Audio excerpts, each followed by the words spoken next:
last but not least, thank you very much. And she's been on her journey since 2009, and also puts in a lot of effort the way she thinks about structuring her online environments. Welcome. Thank you. I'm going to talk about the ePortfolio for advanced social work education. When I started with that, my colleagues asked me, who's going to assist you when it's not working? So I said, no, I've got my backup, and I had to have faith and trust, because this portfolio is the only way the students get assessed for their fourth year practice. And if it fails, then they fail. And I had to really have trust and faith that it is going to work. Now, the fourth years have, the first semester they have their theoretical models, which is advanced ethics, advanced specific fields of care, where they do mostly addictions and substance abuse, advanced policy and planning, and advanced intervention. That's what I'm doing, and the advanced intervention is basically what equipped them for the field work. Now, to plan the ePortfolio, I had to have consultation with Caroline.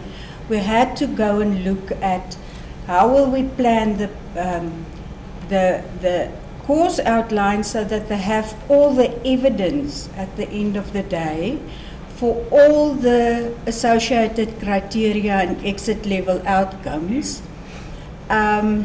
which our Council for Social Service Professions give us to do. So they have to do all of that. And then also had to look in terms of practice. How are they going to implement this? They are the whole week at organizations and only on a Friday here for supervision. How are they going to implement everything, for instance, in prisons, in mental health institutions, in schools? And some of our students were really, they've been in Caledon and far from the university. So we had limited contact with them only on a Friday. The first thing is that we have practice supervisors, campus supervisors. So those are people that is not on the university in our department as part of the staff, that contract staff. So we have 3 lecturers, I was one, and 2 others who is giving the practice supervision. And the other people are people that's not here all the time. So we had to get an opportunity for students to provide them the opportunity to give all their assessments during the semester online. Now, we couldn't do it on eCamva because most of the people are not part of the university. So we have an email system then on Gmail where they had to submit it 12 o'clock on a Friday. Then, this is an exit level outcome. I just thought I must give you on, they had 17 exit level outcomes and 90 associated criteria. So they could refer to some of them, but if you look here, is many times it is, they have to demonstrate that they can do it. So we use vodcasts and we use DVDs for them to do their interviews on micro, meso and macro level. And that we mark during the year. So they had to give us evidence on, this is one ELO. So for the micro, meso and macro work, it is individual, group and community work. They had to give us vodcasts, reports, videos, photos, reflective reports. I decided to go away from the report route to get vodcasts or DVDs of at least 1 or 2 of the client systems, because you know, you don't even know if a student has done an interview if you write a report. And the exit level outcomes say is specifically demonstrate how you've used these tools.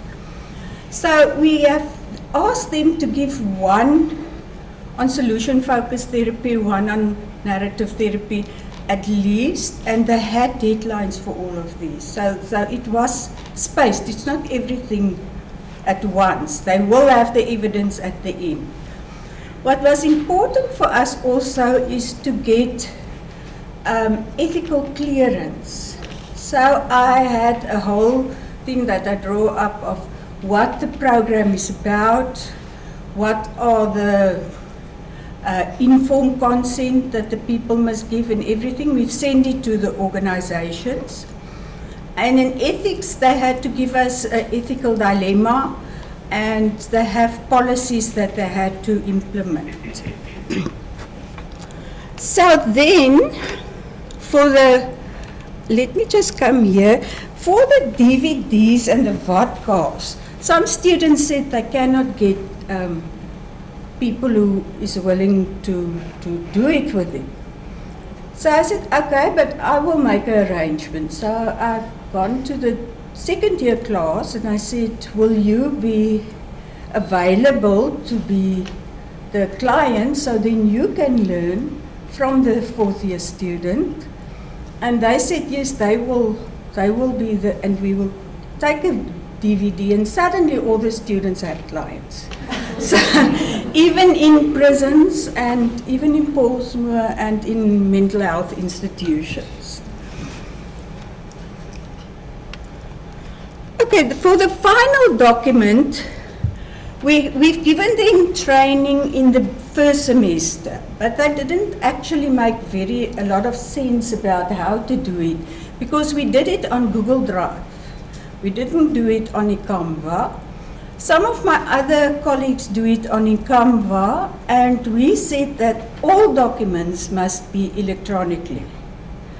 We had a problem with DVDs that they couldn't upload, but they had to give it to us because there's also external examiners involved. So we must have all the evidence. And then Caroline and them has given them guidelines, written guidelines of how to do it. And then we had, on a Friday when they're here, and a Friday afternoon they can go and sit with them and work there. And we had 2 weeks before they had to submit the final document, that they can work every day, and we took them in small groups, and we've given them times where they can go and sit and upload their documents. Then I was the internal moderator for everybody. It was about 75 students, and then the external, and they had to give us access to their document. Okay, this is the content. I thought if you look at this, we teach strengths-based approach in social work, and what I see is that many of the students don't look at their strengths. So we ask them to introduce themselves and look at what strengths they can bring to the community and to use social work and the agency. And this is the competencies. For each exit level outcome, they had to look at the knowledge, the skills, what they will do differently, what have you experienced working with this, so they can upload the DVD here. They can refer to a report, they can refer to all 3 levels if they want to, micro, meso, macro, and also to their theoretical courses. And then the conclusion is that they have to look at the planning, the challenges, and how they've overcome them. But also what I've done is that I asked them to reflect on the use of the ePortfolio and the positive and the challenges and make recommendations, and also on the DVD and the vodcasts. so that we could get feedback for students for future. Now the students, what happened is that they didn't realize it's such a big job. So they used the last 2 days of the 2 weeks. And some of them slept here, to work here in the night, with the same clothes for 3 days, and come and say, look at me, I'm here for 3 days. I said, but you had 2 weeks, and you had the whole semester. So it's one of those things. But we also had students that were very positive about it, and we had students who were really good in doing this and showing other students and assisting each other. And I think they worked together quite a lot. And the lifeline was there. Then they said, I can't upload, or I uploaded and it didn't come. So I said, then Caroline must give me a letter to say that you have uploaded and you didn't give it. So she had to give that. And then the supervisors, I must say, the 2 lecturers, it's not me, but the other 2 were the people that said, no, I'm not going to mark online. I want a document. So now in the end, it was a problem for the students, because now they have to upload those documents. And for them, it was a save of costs, and even if they work from wherever, they can do it online and send it, and we send it back. But when they come here, say for instance on a Friday morning from Caledon, then they first have to go and print it before 10 o'clock. So that was a bit of an issue to get everybody on board to do it online. And then from my side, I was a bit anxious on the beginning because it's the first time, and if this is not working, then the students will blame me for failing. And this is the only thing they have for the assessment of this module. So, but I was quite positive, and I had a lot of assistance from them. And it was important to do your planning so that the students have evidence throughout the semester, to do the ethical clearance, to visit the agencies, to talk to them.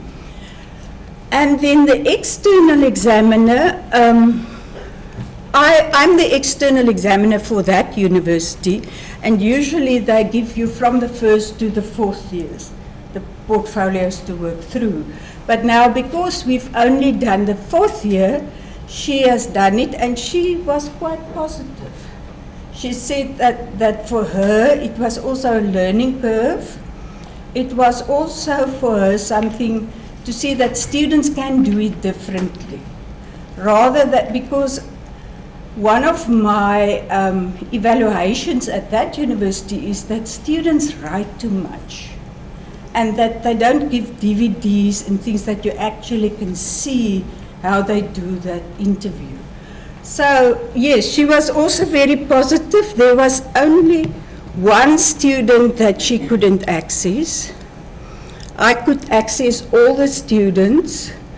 And we marked on we have a hard copy to mark on, a rubric, and the students use this as well if they apply for a job. They use their portfolios and just work on it. So I actually wanted to show you a portfolio. Student has given me permission, but we can't find it now. But I thought we had it here. Let me just see if we can get it. Lane Duncan, he closed it. The techno Yeah. Yes. Green Bay, he closed it. Let me see if I can get this.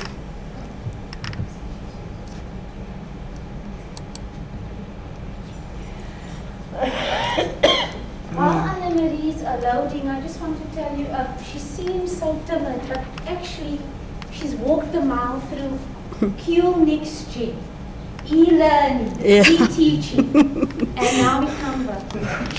She's created podcasts in the field, podcasts, and she is now She's seeking She trends in the says- social work field. Last year she went to present at a conference, and they were so surprised that the people at UWC were presenting with That podcasts. What did they think about us? Even now, with the ePortfolio, the external examiners are saying, wow, Yeah, do people that do that one. at UWC? Well, what did they think about us? So sometimes nobody recognizes you here. What is it, the prophet? You know? And when you go out and present, and then they're actually amazed at what's happening here. But I must say also with the postgraduates, because I'm doing the postgraduates as well, but the students that come from other universities, they are amazed what is going on here, that they haven't got all these tools and things to do. This is Mafika Gedebe.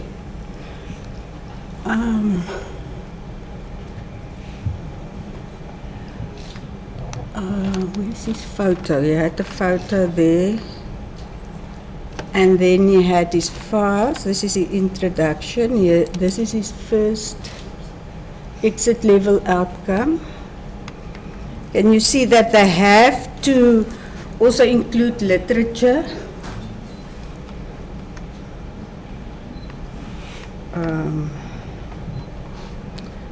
For evidence, see narrative report page 2, highlighted in yellow, so they had to highlight it.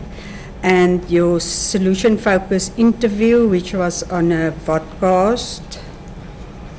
Meso is the group work. See Meso report 1, page 2. And let me just see if he's got his evidence here. Here's his reflective knowledge on that exit level outcome. Yeah. I can say this student actually at his degree cum laude. So yes, here's his evidence on how he actually used narrative therapy. In a report, information sheet, there's a macro report.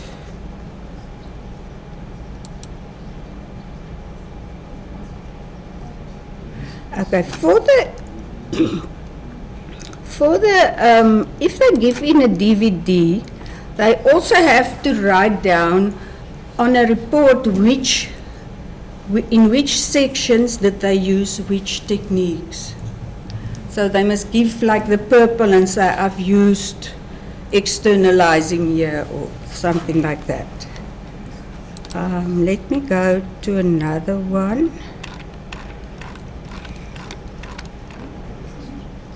Let me go to 3 because this is the one with intervention. For evidence, see reflective journal 4, page in green, 5. See narrative therapy report.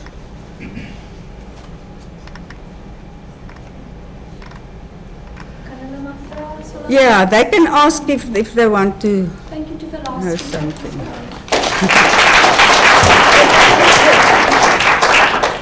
We're offering ePortfolio training, and right now, for the Towards Professionalization course, we have about 40 lecturers that are going to create ePortfolios. And you don't have to use it within Canva, so it's in Google Sites, and you can market yourself as well.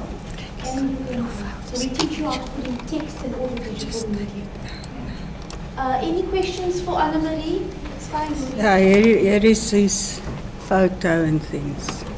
Hi, dankie. Anna. Okay, thanks.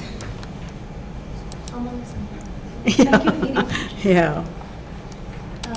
Like I said, she's a trendsetter now. Yeah. I really want to thank you. There's just one speaker that didn't pitch, but we had a personal problem. I think we've said it all, and I've just asked our institutional planner, Larry Pottas, to do the closing for us. And I really want to thank you, and also to our other external stakeholders from the government that visited us. And thank you so much, and may we continue our journey. Thank you. Good afternoon. This is for one unprepared component. Just been asked on behalf of Professor Barutharan to say thank you to each of you. Every achievement actually starts with a decision to try. Yeah. And I must say I'm impressed with what I saw today. I wish more people were here to observe and to just see what you're doing and what you're trying to achieve, and to bring some excitement into a new space that we're in. And when I looked at some of the presentations and also the terminology used about you put this nature of technology, because people do carry it with them and it becomes an extension of the student. But it's also an extension of you. Yes, the challenge of personal and private, that's a global challenge that everybody is experiencing. I'm deliberately not on some tools, etc., because I don't want to be in the public space, whether it's now LinkedIn or whichever ones you choose. But it's a choice that you make. There's a professional choice and a personal choice. But I think some of the points raised and the challenges raised individually are also institutional challenges.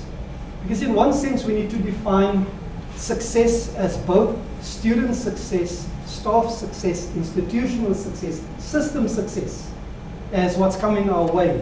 And increasingly with this 21st century kind of competencies that we expect our students to demonstrate, starting with the last presentation, is that when they go to apply for a job, they don't interview you as they interviewed us to say, well, there's this face-to-face, but demonstrate your e-ability. And often that e-ability can only be demonstrated through a portfolio that comes with the student. And so whatever the student accumulated over time through you becomes the tool to actually get a job or not. So for those who dare to explore, thanks a lot for the risk that you're taking to be in this space, to expose yourself to be invaded in a sense, your personal space being invaded. And then there was something about what happens if the student doesn't pitch. I think we need to accept that many students are unable to pitch because they simply don't have the means to come to class. We don't have the luxury. We've got about 3,000 beds on campus or accommodation, and we've got 21,000 students. So we accommodate less than what, in fact, formally less than 20% of our students can be formally accommodated.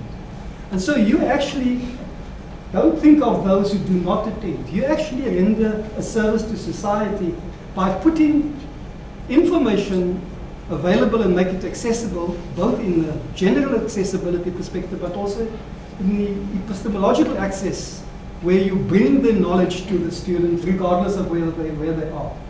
And in some cases for them to come back to the information and maybe through the, podcast.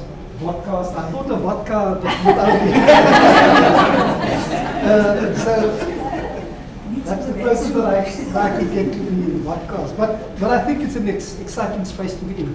Just to share information and practices and opportunities of what the tools lend themselves to is also something worth exploring. And the reason why I'm raising the point about non-attendance or attendance, there's a new policy that was released in July on distance provision in South Africa, gazetted in July, that talks to the mandate of, let's say, the ex-UNISA.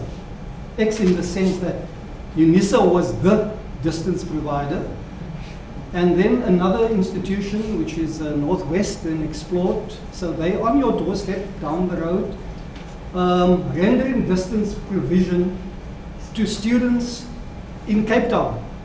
And so this policy cites UNISA and Northwest University not to be the only distance providers, but that we find mechanisms for all or most face-to-face institutions to have some form of distance provision for rural students, distance students who are at a distance. And if you consider the public transport in Cape Town, and accessibility, etc. If your class is structured late afternoon, it's unlikely that students will attend. So I think it's worth daring to be in this space, in this e-space. And the tools that you make it exciting, edutainment, to entertain while you educate, I think that's an important part. So allow me to ask you to give yourselves a very good round of applause.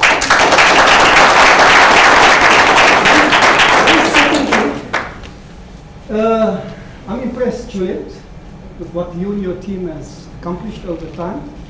You know, it's very difficult to get people to embark on new technologies, particularly a generation like the ones that lose their hair like mine.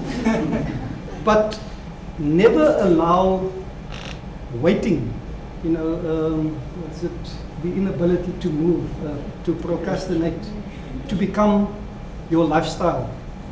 Never allow that tendency to say, well, let's wait until more people do it. Take the risks, because it's through taking those risks that you're actually setting the trend. And it wasn't clear whether things will work out, and particularly the opposition that we had to moving from, what was the old one?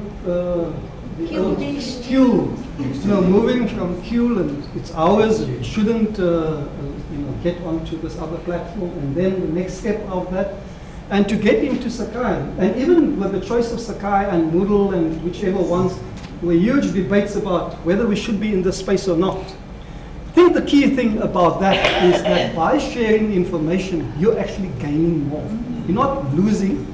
And yes, there would be the issue of IP, whose intellectual property that is, etc. And we'll continuously deal with it. But before you know it, we'll lose that debate. I think the big challenge, which is an asset of this institution, is its generosity and its willingness to share.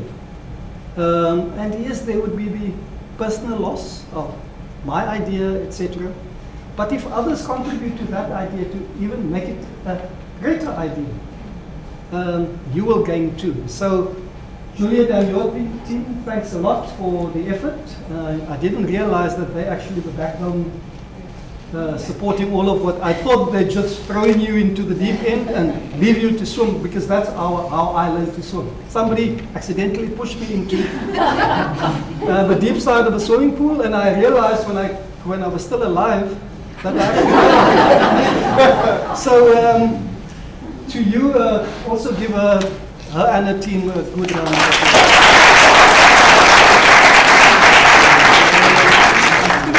That's about it. But the last point about the 21st century student is actually that the technology comes at a pace that we cannot keep pace with. And even if you think you've just acquired a skill, that's old technology by the time that you've done it. But the ability to be in that space, the ability to be comfortable with it, and the ability to not consider the actual tool as the accomplishment, but the new ways of communicating, etc. That in itself is not a skill that you're passing on to the student. It's actually a life skill that we are acquiring while you're doing it. So thanks a lot, and I'm told that we're going to have lunch. Thank you.